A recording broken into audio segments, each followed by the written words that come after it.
Good evening, I am Amabiate. Now tonight we'll be talking about a very important topic, which is the empowerment of women and girls and sustainable development in Nigeria. We'll be speaking to an advocate, a gender advocate, and also an advocate for the SDGs, a law student who is also attached to the UN and the ECOWAS as regards this issue. I'm talking about Daniella Amabaite.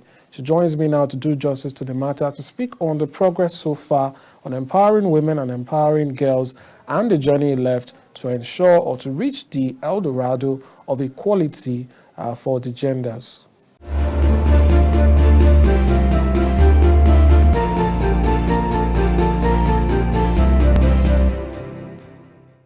All right, Daniela, welcome to Top Talk. Thank you. Good day. All right, so let's delve straight into it.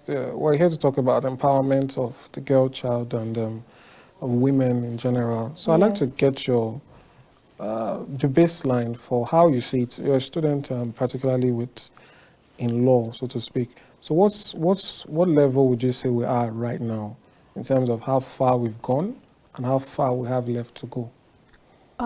Thank you. Thanks for having me. I would say we are doing well because in the ancient era, the girl child is seen as second class because there's this theory that the girl child would definitely end up in the kitchen. She's not going to do anything. She's not going to go far. But we can see it in today's society. The girl child is coming up. The women are taking the lead, and it's quite beautiful, I must say.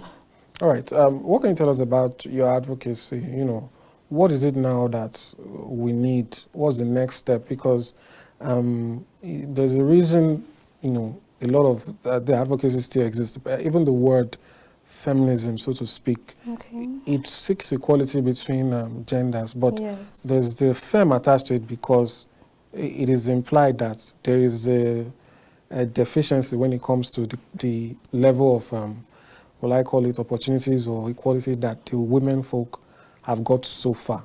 So the point I'm making is that this all implies that there's still more work to be done. So what are those things now, those loopholes that need to be plugged, that need to, you know, we need to do better to ensure that it gets to a point one day where nobody is advocating for anything. We just have naturally equal opportunities as it should be. Okay, thank you for that wonderful question. Currently, I'm the international director representing the West African law students and also UN. So there's this thing we have, it's called the Sustainable Development Goals. These are SDGs. And under these goals, the UN had given 17 goals that cuts around poverty, education, and specifically number 5 talks about empowering women and the girl child and gender equality. Because this gender equality, I think it needs to be balanced because sometimes the women cannot take the lead. Let's say if a woman is coming out to be the president of Nigeria, people may want to look at her like, oh, no, she cannot do it. She's a woman. And that's why this advocacy is here to make sure that these women are being brought to light and they can stand out, because I think what limits them the more is discrimination. When there is discrimination against a person, because like I'm a law student and in our constitution we have the rights, freedom of speech, association. So the Constitution of Nigeria has not given room that this particular gender should be left out of anything, but it's open to everybody. So I think when discrimination is being cut out and more education to the female gender would, I think, bring them out. And the loopholes, poverty plays a major role, because you can see a family that is ready to sponsor their child, but what happens when there is no money, when there is no resource to go on? Because you can train a child up to the secondary school level. In the university, how are you going to cope? So I think if education can be tackled very well for the girl child, I think it's go a long way. All right. How are you tackling the cultural aspect of this. Even in, will I call it, more advanced democracies and so on, Yeah.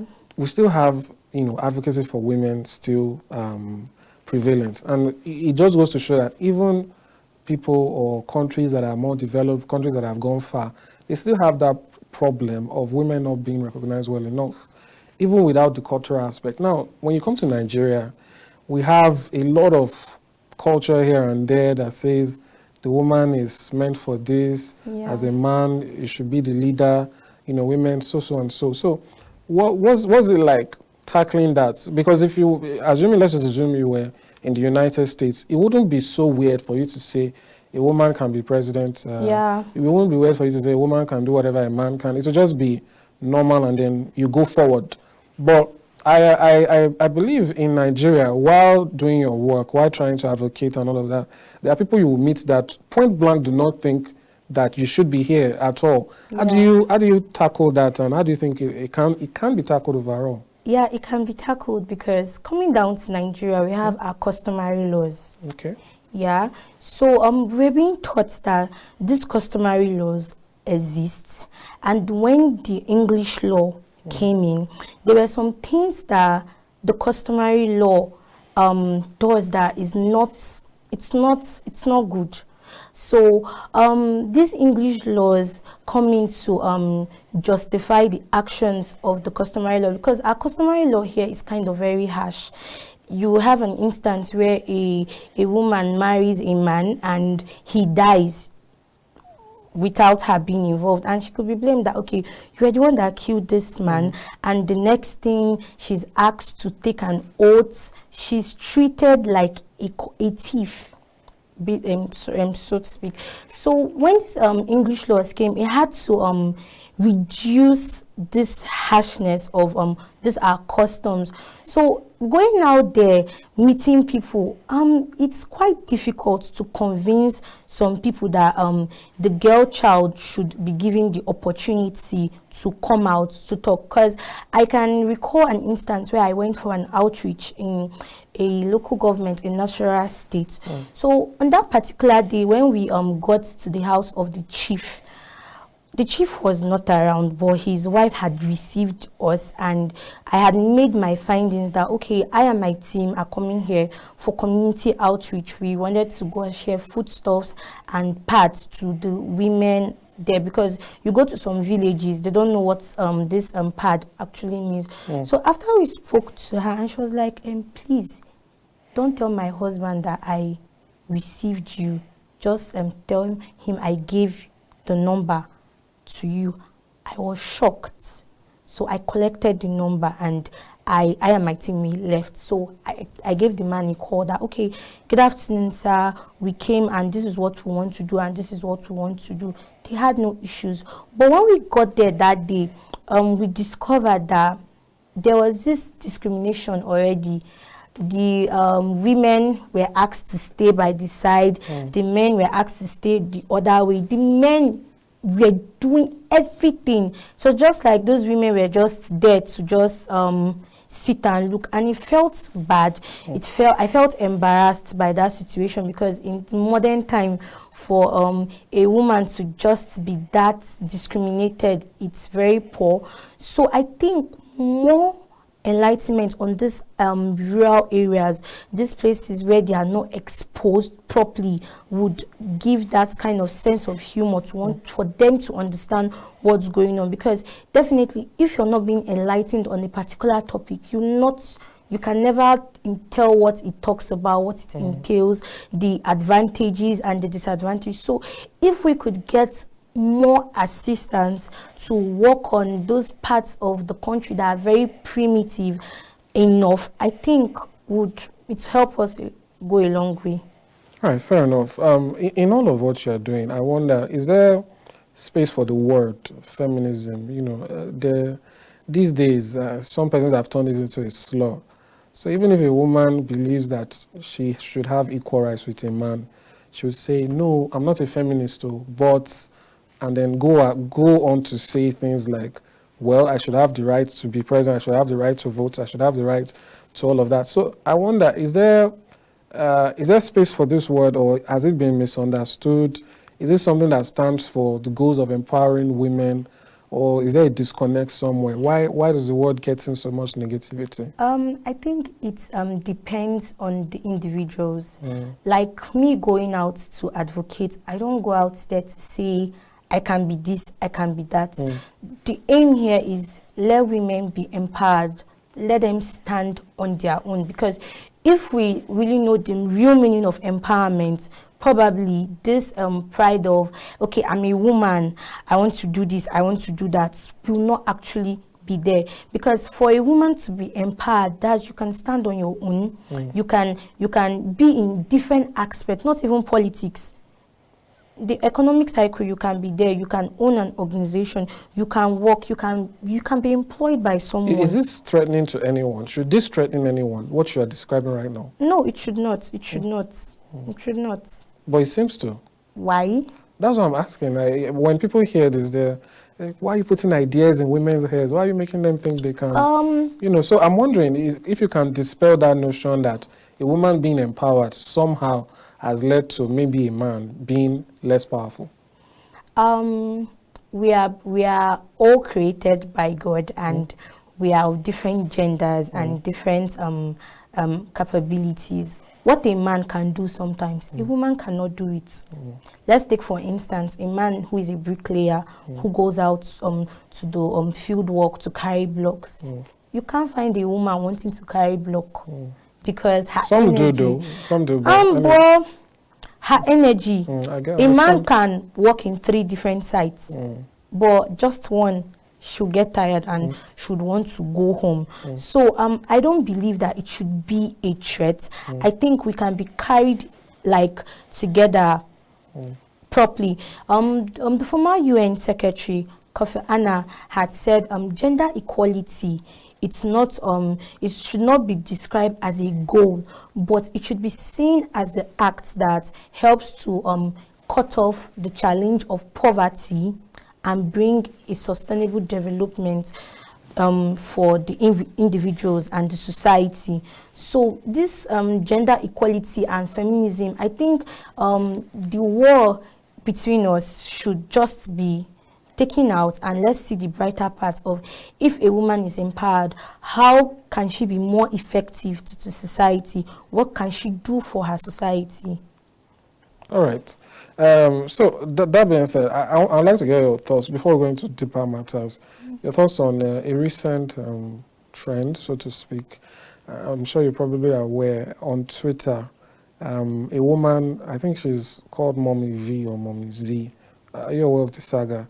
Well, anyway, let me describe it to you. Basically, there was a comment about women waking up at 5 a.m. to cook for husbands. And so she responded that she wakes up, I think, 4:50 to cook. She's pregnant, by the way. Yeah. She wakes up 4:50 to cook for her husband because she doesn't want the co-worker to give him food, or so to speak. So it led to a spiral down, multiple conversations, people saying, why would you wake up at this time to cook for your man? This and that. And so something happened. After the whole thing, people started donating money for her, gifts and so on. So I believe there was a comment about, I think it was around 4:50 or so, or 5:50 or thereabout. And someone commented on that post and said, Mommy V, it's time to go and cook, because that's what she said she does. And he said, well, you guys have donated fridge and microwave for me, so I don't need to do that anymore. And so people started saying, wow, could it be that she was going through all this stress just for the fact that her family couldn't afford to preserve food, so she had to be doing that? So I'd like to get your thoughts on the economic aspect of all of this and how it can affect that dynamic. Is this something that is very major, or does inequality show up even when families are well-to-do? Or is it something that has a little bit more to do with, being impoverished, so to speak? Maybe you don't have enough. Is that a factor in all of this? In some cases, yes, it could be a factor because, for instance, I don't know if what happened is actually really true. We don't know what transpired between her home. Because there are some men you get married to, they'll tell you that if I eat stew in the morning, I cannot eat it the following day. So definitely you would want to wake up to prepare food. And what happens when you do not have a refrigerator? You can't store it. So probably she was in that same situation. But for me, I can't wake up by that time to prepare food for a man. Definitely, I will not do that. But and you should have that choice, right? Yeah, I should have that choice. It's her choice if she wants to prepare. But okay, what if she does not prepare the food? What's going to happen? Is she going to get beaten? We do not know. Probably that was why she did it. So sometimes the economic and financial aspects can come out as difficulties that women do face. All right, so just to clarify, I think you can only know so much from social media, but from what the husband and herself have shared online, I don't think it's that kind of relationship. It was more of a fight for your man so that your single Nigerians and trend. Yes, so everybody just wants to get attention, and probably because you might not know they're living peacefully and happily at home, and it was just a trend. Exactly. So my own question now is, does this show up in higher incomes? Because I think there's a belief that maybe if you somehow manage to be a place where there's enough funds, there's wealth, then women can't be, discriminated against. So I'm wondering, let's assume a woman herself is not maybe, personally or wasn't economically empowered, but she's in a home where there's already enough wealth. Does that automatically eliminate the threats of discrimination she could face? Because there's a way people see women who are in wealthier homes. Like, what do you have to complain about? You already have money. So I just want to know if we can speak for them too, because I'm sure some women might be thinking, oh, you think it's all roses here, but that's not always the case. Yeah. Sometimes it really hurts because a woman will want to work and her husband will tell her, okay, don't work, sit back at home, I'll bring the money. But definitely, it's not every time you ask a man for money that he's willing to give you. And it's quite frustrating because if I have seen instances where a man that does everything for his wife, when they had issues, he withdrew everything and she was stranded. She had nothing. She had nothing to do. On that particular day, I think she came to my house and I was the one that took her to the market to get foodstuffs for her and everything. And I asked her, are you not doing anything? She said, no. My husband said I should not do anything. And now that we have issues, he has collected everything from her. So I asked her, okay, would you like to do something? She said, yes. I said, what would you want to do? She said she wanted to go into charcoal business. So I think I gave her little amount of money to start up. And I checked up on her and she's doing very well now.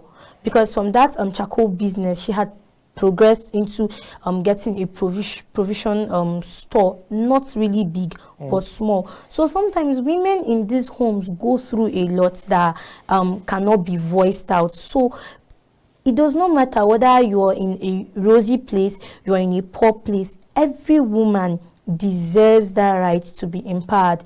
Every woman deserves that right to stand out, to go out and do something, to bring back something to the table, because one party cannot be doing everything. Sometimes the more you give and the other partner is not doing anything, you get tired. As human beings, it's in our nature sometimes to feel exhausted. I'm the one doing everything. What's this woman even doing? Nothing. And sometimes because the husband or the man is always providing, I think they tend to treat these women badly, because obviously they know you can't do anything without me. Without me, you don't have a name. Without me, you can't do anything. So I think these women need to work. Everybody needs to work in this present and modern day society. So that's my take. That's fair enough. I think maybe sometimes people also forget that on top of all of this, sometimes these situations are smaller than we recall. I'm talking about the fact that there's an idea that in Africa and Nigeria, the man works, the woman stays at home. But when you actually want to take a look at the numbers almost, I venture to say majority of homes, particularly in the middle class and lower, have two earners. It's always two. Yeah. The man can be the one who goes out. The woman has either she goes to the market or she has a store. But sometimes when people want to put it, in simple terms, they make it look as though the woman is always in the home. But that being said, now let's move over to another aspect now, where women's empowerment or women can have more chance to empower others like themselves. Let's talk about politics.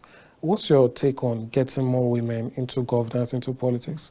And how do we kick against this narrative when one woman makes a mistake in office or goes the wrong way and they say, wow, look at what we said. They shouldn't be here. That kind of thing. How do we begin to kick against these harmful stereotypes? Okay, that's a wonderful topic and area, because I will always say not everybody is the same, right? We are humans, but we all possess different characteristics. So because another person made a mistake in this particular act, that does not mean that if I come into power, I'm going to make that same mistake, because I would learn. This is where morality and integrity comes in. So before any woman should venture into politics, I think they should be judged based on integrity. Because if you have integrity and you have proper morality, your conscience will not even want to let you do that. Because when a greedy person or a selfish person comes into power, my only thinking will be that, okay, let me come there, let me make the money that I had not gotten. Government has been eating. Okay, now it is my turn to eat. That's greed and selfishness. But when a woman that has integrity and a woman of good morals comes into power, definitely, because of that motherly instinct, because you know what others go through. A mother is the one that stays home with her children. So if I'm putting on this shoe and I have a pain, I am the only one putting on my shoe. So I definitely know the area where it hurts the more. So I think for women to venture into politics, we should have people of integrity, and we should have people that are really and genuinely fit for the job, because I see it as a beautiful thing for women to go into politics. So that's my take on it. All right, so let's speak about education. All of this, we have to start somewhere. What's being done in that level? What should be done to, even the gap at the very least? Okay. Close the gap, pardon me. Go ahead. Okay, the aspect of education is key, and it is important for everybody, not only the female gender. And from the area of education, I would still go back to rural areas, because there are some places they don't even know what education is all about. They don't have good schools. They don't have a conducive learning environment that is good for them. Because if in the course of my work, I have been to schools that are very, very bad. I went to a school where their school fees is just 7,000 naira, and we had lots of students owing. I met a particular child because under my NGO, we go for scholarship programs where we try to reach out to persons that are unable to pay their fees. So on that particular day, there was this 12-year-old girl I came across, and I had asked the principal what happened. He said her mom is a single mom, and she had not paid her school fees for 3 years. Reasons because her father was arrested and sent to prison. So this woman is literally doing everything with 4 children, and just in money as low as 7,000 naira, she could not afford it. So we were able to settle her fees. After the settlement, I just wanted to know more about this little girl, because she was really bright and she's intelligent. If you see her, you see girls that are ready and willing to, that love education a lot. So going to their house, if you see where these people are like sleeping, you would feel so bad. And she had, I think, a 3 months baby with her, still in that condition. And I'm like, so how are you coping? She said only thing she feels like would bring them out of this situation is if her daughter is being educated, right? And I was happy that, okay, this woman sees education as key. Even in her situation, she's trying everything possible to send her daughter to school. But that same school is not even conducive. Students stand to learn. Like, if it were to be me, I don't think I would be able to capture anything there. And these teachers too in that school are struggling. Everybody's struggling. So they just see the education as, okay, come to school, let's sing poems and go back home. Nobody is learning. And that other woman feels like she's putting her energy to educating her daughter, whereas there is nothing really going on. So I feel like education should be looked on properly, and we should still go to these rural areas because lots of things happen there. Here in city center, you see everybody is going to school. They are expensive schools, but these people there, they don't have that luxury to afford even just I'll still go back to that amount, 7,000 naira. We can I think in a week we can use up to 7K for data, and someone somewhere is unable to pay for this particular amount. So I feel like education is key and it should be really looked into properly. All right, that's fair enough. I'd like to get your thoughts as to the methods being doled out to fix this problem, and one in particular that some people have taken issues with. I want to get your thoughts on it. Okay. One of the bills that was rejected, there were about 5 bills relating to gender that was rejected, which led to Occupy Women NAS by a lot of women groups and advocates. And I think about 2 were overturned. One of them was the creation of special seats in the legislature for women. So basically, you would have the seats where men and women could compete, and there would be special seats just for women, but they will still be part of the legislature. We see this even when some companies are hiring and so on. They'll say, okay, 50% slot has been reserved for women.